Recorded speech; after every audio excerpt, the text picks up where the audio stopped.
ಸ್ವಲ್ಪ ಹೇಳು ಇಂದು. ಜೀವನ ಇದುವೇ ಕಯನ, ಜೀವನ ಇದುವೇ ನಿತ್ಯ ನೋವಿನ ಗಯನ. ಹೆಣ್ಣು ಮಣ್ಣು ಹೊನ್ನು ಯಾರಿಗೆ ದಕ್ಕೊಲ್ಲ,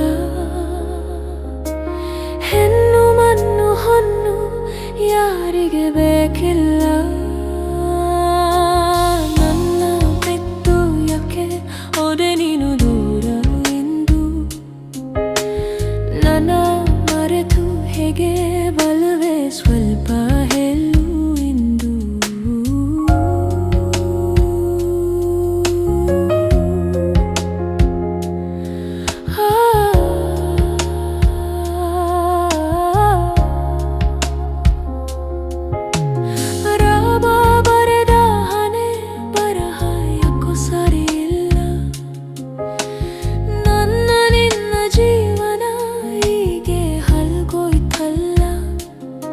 ಯಾರ ದೃಷ್ಟಿ ಬಿದ್ದಿತೋ, ಯಾರ ಶಾಪ